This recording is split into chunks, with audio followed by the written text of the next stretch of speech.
కారణం.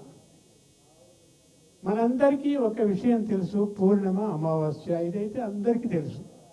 తిథులందరికీ తెలియకున్నా ఇప్పటికీ కూడా వ్యవసాయదారులను అడిగితే అమావాస్య నాడు విత్తనాలు ఎండబోయండి, పురుగు పట్టవు అంటారు.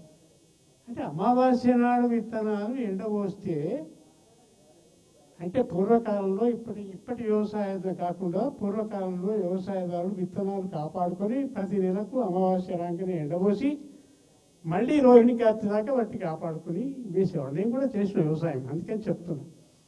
అయితే అమావాస్య అంటే ఏమిటి అంటే ఆనాడు చంద్రుడు ఉండడు, అంటే చంద్రకిరణాలు భూమి మీద పడటానికి అవకాశం లేదు. మా అంటే చంద్రుడు, ఆ అంటే లేడు అని అర్థం. ఎందుకు లేడు అంటే సూర్యుడు చంద్రుడు ఒకే యాంగిల్లో ఉంటారు. ఇది మన పంచాంగం చెప్తుంది. రోజు సూర్యుడు చంద్రుడు ఒకే యాంగిల్లో ఒకే స్థితిలో ఒకే దగ్గరికి వచ్చినప్పుడు దాన్ని అమావాస్య అంటారు. అంటే సూర్యకిరణాలలో చంద్రకిరణాలు కలిసి పడటం వల్ల ఆ చంద్రకిరణాలకు జీవోత్పత్తి చేసే శక్తి లేదు కనుక ఆనాడు విత్తనాలు ఎండబోస్తే ఆ పట్టిన పురుగు చనిపోయి విత్తనాలు శుభ్రమవుతాయి. ఇది ఇప్పటికీ అందరికీ తెలుసు. చదువు రాని కూడా ఇప్పుడు పల్లెటూరులో చెప్తారు. అంటే ఇంత గొప్ప సైన్సు ప్రపంచానికి అందించినటువంటి ఘనత అది మన భారతీయులది. దీన్ని బట్టే ఈనాడు విజ్ఞాన శాస్త్రం అభివృద్ధి చెంది మనం చంద్రమండలానికి ఎక్కగలుగుతున్నాం. చంద్రమండలానికి వెళ్ళాలి అంటే చంద్రుడు ఏ యాంగిల్లో ఏ రకంగా ఉన్నాడు అంటే రోజు మనకు పంచాంగం చెప్తుంది. రోజు చంద్రుడు ఉండే స్థితిని బట్టే తిథి అంటారు దాన్ని. చంద్రుడు పూర్తిగా ఉండే రోజునే పూర్ణిమ అంటారు. ఇది మన అందరికీ ఎరిగే. ఆనాడు రాత్రి మొత్తం చంద్రుడు ఉంటాడు కనుక దాన్ని పూర్ణిమ అంటాం.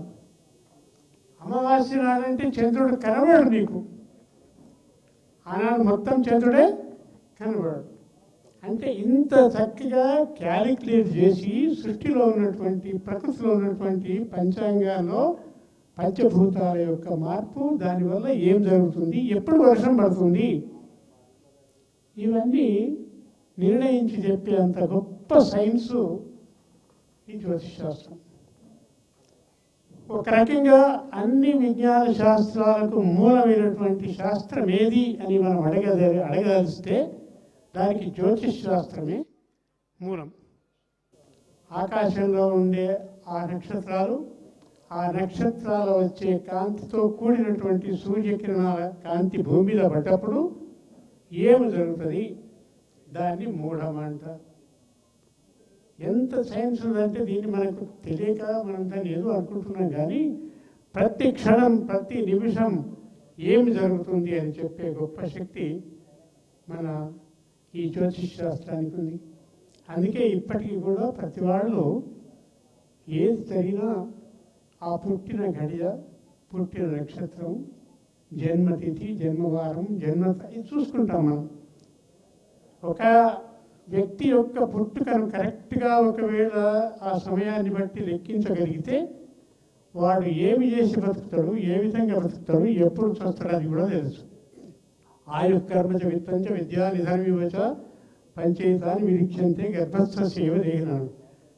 జ్యోతిష్ శాస్త్రం ఏం చెప్తాడంటే ఒక వ్యక్తి పుట్టినప్పుడు కరెక్ట్గా సమయం తీసుకొని లెక్క పెట్టినట్లయితే వాడు ఏం చేసి బతుకుతాడు, ఎట్లా బతుకుతాడు, ఎన్ని రోజులు బతుకుతాడు, ఏం జరుగుతుందని కూడా చెప్పేంత గొప్ప సైన్సు ఈ జ్యోతిష్ శాస్త్రం.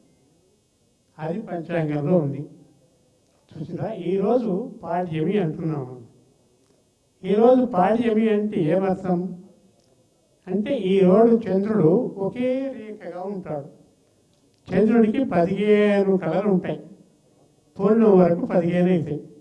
ఈరోజు ఒకటే ఉంటుంది కాబట్టి ఆకాశంలో చూస్తే చంద్రుడు కనబడడు.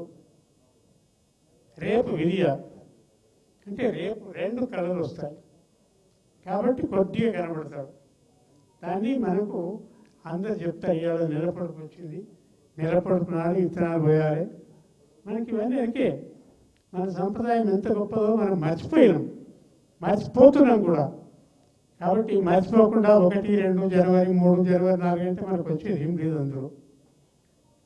కానీ పంచమి, పూర్ణిమ, అమావాస్య అంటే ఎంత సైన్స్ ఉన్నది, ఎంత గొప్ప విజ్ఞాన శాస్త్రం ఉన్నది అనేది మన జాతికి, మన భారతీయ సంస్కృతికి మాత్రమే అందినటువంటి ఒక పెద్ద సైన్స్.